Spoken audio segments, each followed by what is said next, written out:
On paper, I'm exactly what a PhD program wants. I teach multiple classes, I research generative AI, I read and analyze complex theory. My verbal reasoning is high, my processing is high. Everything about me says I should be thriving. But in reality, I spent the last 48 hours bed rotting, staring at the ceiling, paralyzed by guilt because I'm not working, and still unable to start. I'll doom scroll for hours knowing I have deadlines, knowing I have people counting on me, and I still can't move. This isn't laziness, this is executive dysfunction. This is the smart but stuck paradox. High intellect, low task initiation, low sustained attention, and a brain that punishes you for resting.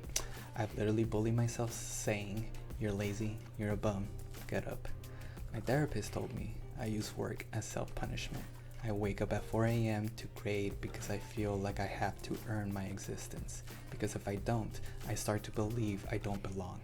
Hello, my name is Manuel Gonzalez. I'm a PhD student at Wayne State University in Detroit, and I study rhetoric and composition. But today, we're not talking about my research. Today, we're talking about the smart but stuck paradox. In this episode of the Human series, I'm opening up about my recent psych evaluation, what it's like navigating the med roulette of ADHD and depression, and most importantly, the practical tools that are keeping me afloat. Body doubling, gamifying my life, and building a system that helps me survive the doctorate without losing myself.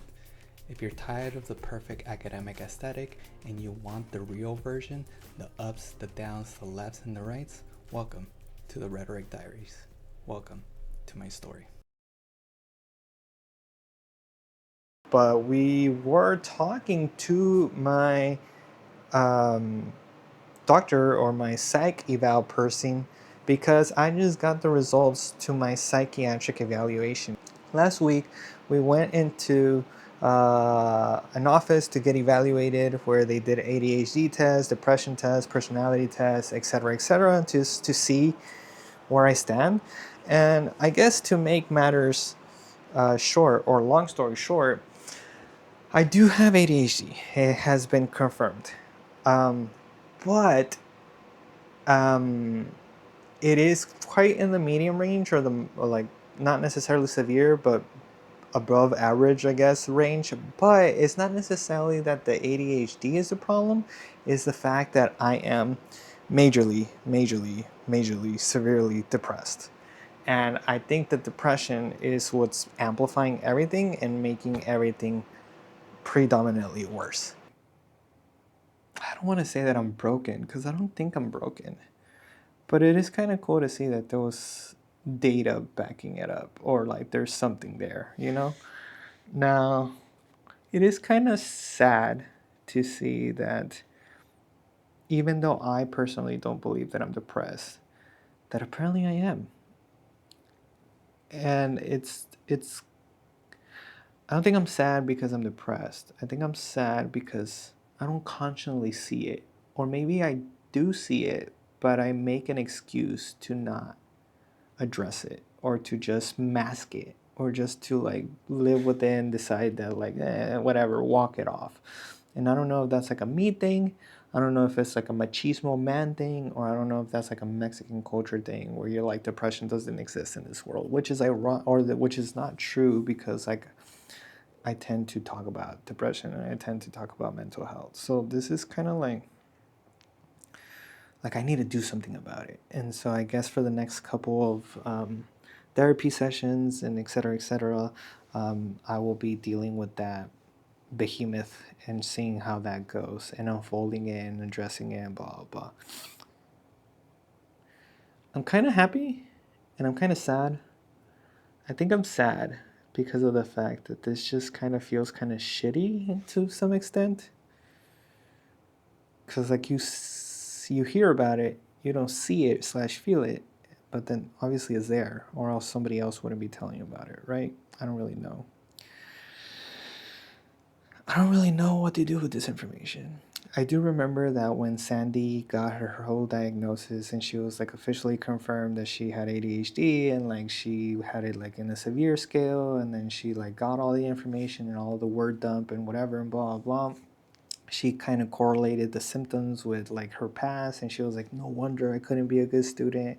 And then she went through this like euphoric or like this epiphany state where she was like, everything just makes sense type of scenario. And then she started crying because she was happy that she got the diagnosis, because she can reassure herself that it wasn't a her problem, like she wasn't stupid or whatever, like how she thought she was. It was like actually something happening to her. And I'm not getting that. Like, I don't want to cry because I'm like, oh, something that explains how I've been struggling all this time. I just kind of feel sad and kind of feel down because, like,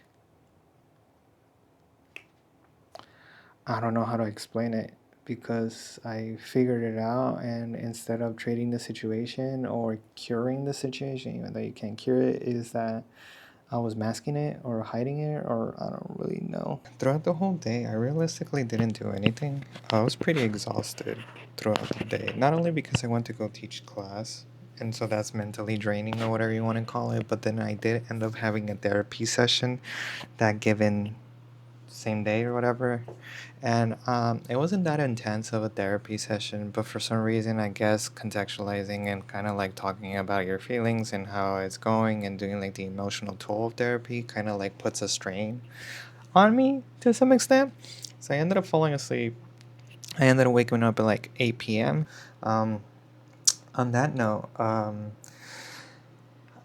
in the therapy session, we ended up talking about my psychiatric evaluation and seeing all that shebang. I finally got my report from the psych or whatever her credentials are, and I haven't fully deep dived on the whole thing, so I don't really know what it says like verbatim. I end up just looking at the like the conclusion and like the recommendation for treatment and stuff like that. But from the conversation that we had, the psych and myself, when we did the pre-assessment or like the post-assessment meeting, essentially, for lack of a better word, she was essentially saying that I'm like depressed. Like there's no other way to put it. And she really emphasized the fact that I was like really depressed. Like it was bad in her standards or in her eyes. And the word bad cannot contextualize how massively depressed that I am, right? And so her like kind of like her woe factor was the fact that like she didn't like really say this, but like it kind of felt like she was saying like you're a unicorn because of the fact that the people who are in your boat or in your whole spiel of like being that depressed don't have like the function or like the functionality that you had in order to get all your degrees and be on a PhD program and start all that process and yada yada. Like it doesn't coordinate. Um, and so to me, it was wild. She was like, to me, it's wild to see you be able to achieve all that because of that. But then she was like, even though that's impressive and that's kind of cool to some aesthetic, it is also a cause for concern because of the fact that you are very good at masking your problems, I guess, or your like issues or your depression or whatever. And then that's not necessarily a good thing. And so she was talking about how yes, we have like a positivity side because you are successful or you are achieving great things in your life, but then also we have the other side where it's like, damn, like when do you know shit is bad if you're so good at masking it? And so that was essentially like the conversation that we had post assessment evaluation or whatever. And then today when we talked about, me and my therapist talked about our session, about what the report says and et cetera, because I had sent it to her. She essentially said like, so how do you feel and blah blah, and we talked about it.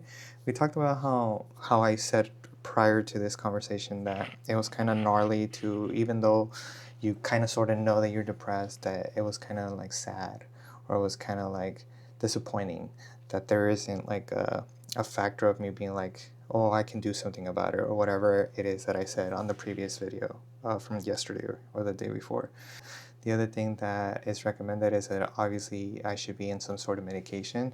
So she gave me two avenues. One of them is like I can be on a depressive, like antidepressant medication, and maybe that counteracts the ADHD because I got confirmed with ADHD. or I can get a medication for the ADHD, and maybe that combats the depression, or maybe I get a cocktail of both, like 2 medications, doing one for this side, one for the other, and then maybe that works together.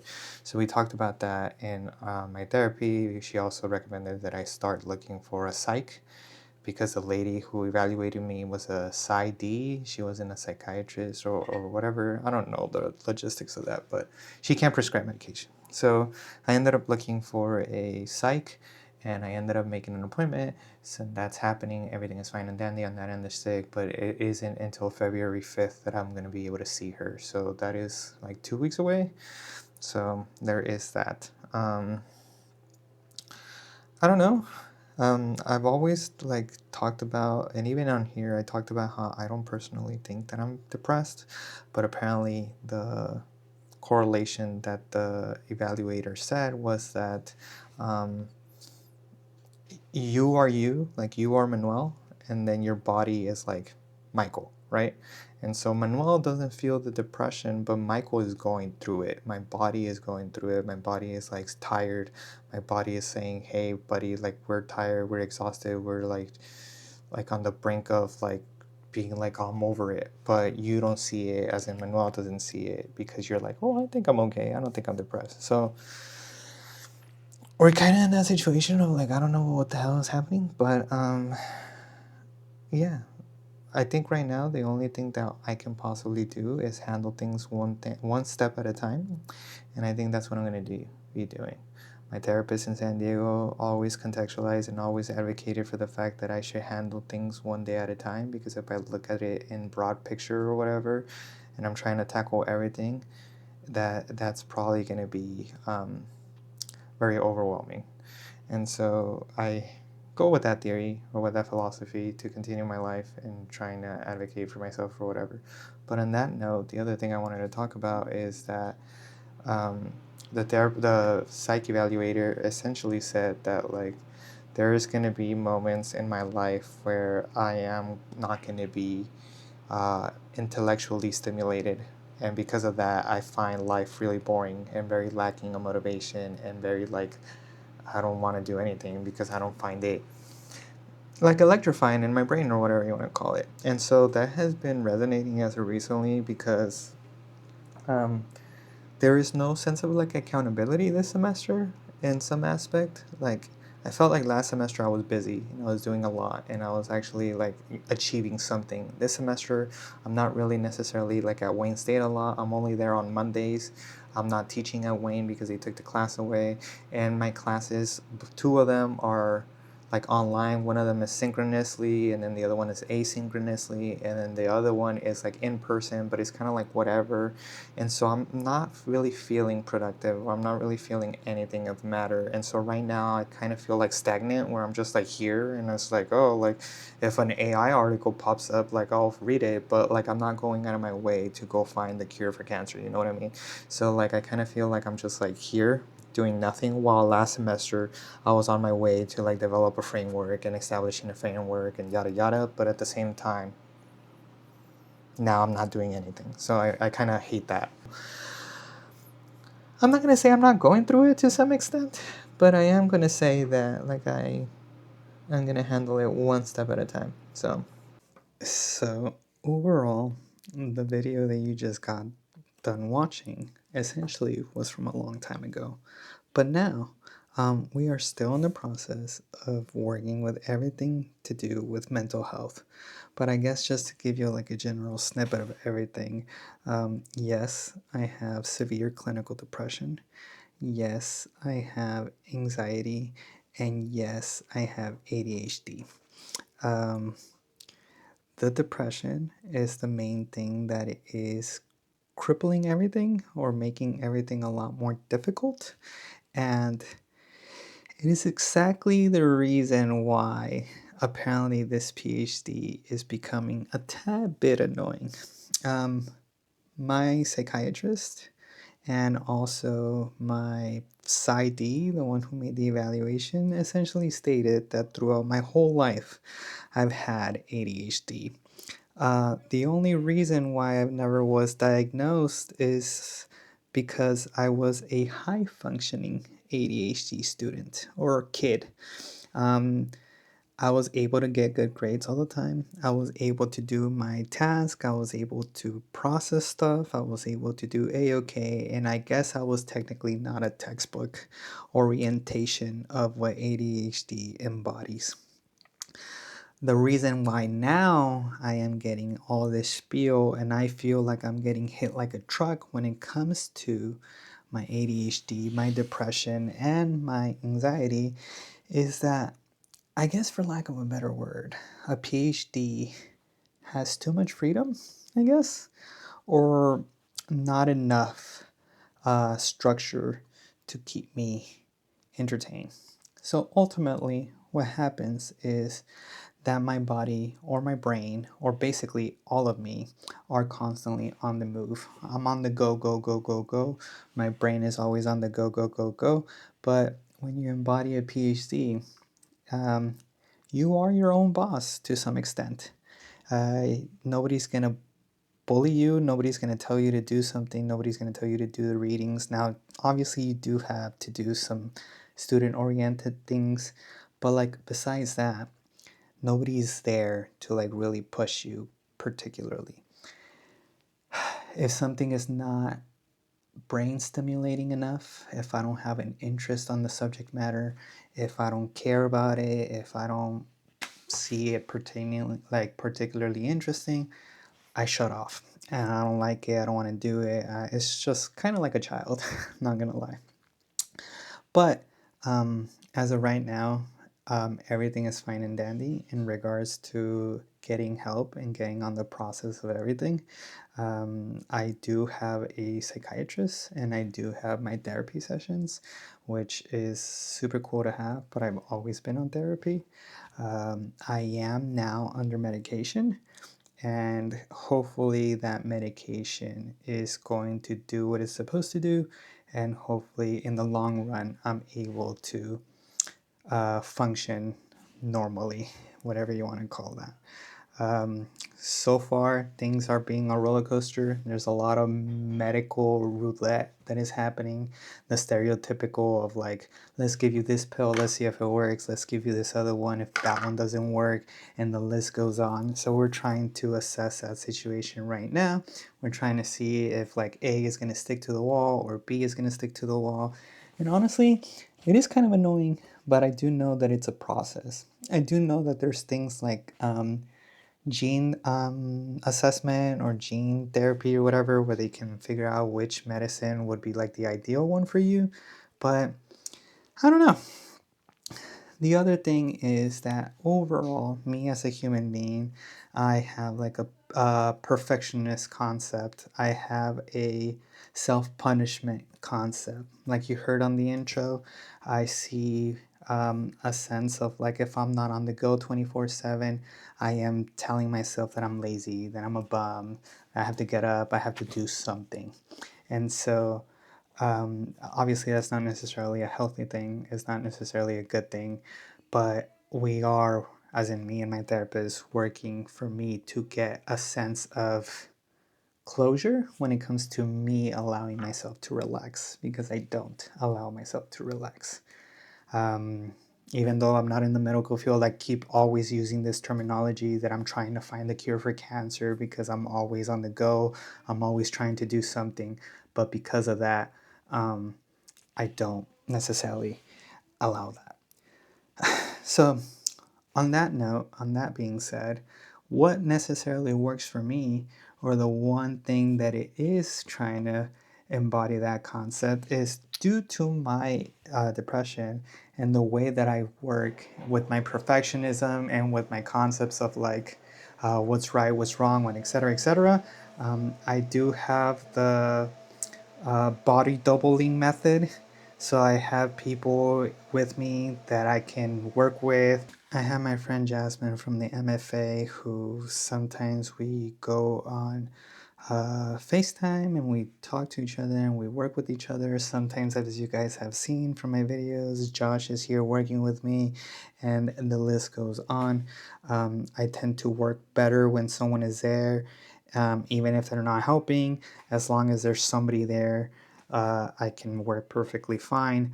I tend to also gamify my life. And if you don't know what the concept of gamification is, it's essentially, since I love video games and I love the concept of like doing something and getting a reward from it, I tend to treat my PhD as like a quest or like a side quest or like a story quest from like your favorite MMORPGs or whatever. So like let's just say that I grade 5 papers. Now I get to play. I allow myself to relax and play like a game of League or whatever, of League of Legends, or like one game of Fortnite or whatever. And then again, I win, I lose the game or whatever, and then I go back to doing my grading, 5 more papers, go play another game, and so on and forth. If I do like a super big reading or a big research project, then I deserve a treat or a sweet treat. And so those are the concept of gamifications. Um, I do tend to now incorporate concepts of self relaxation or self healing or whatever you want to call it. So there is a lot of things that I have to speculate on that regard or that I have to work with. Obviously, like I said, you have the body double.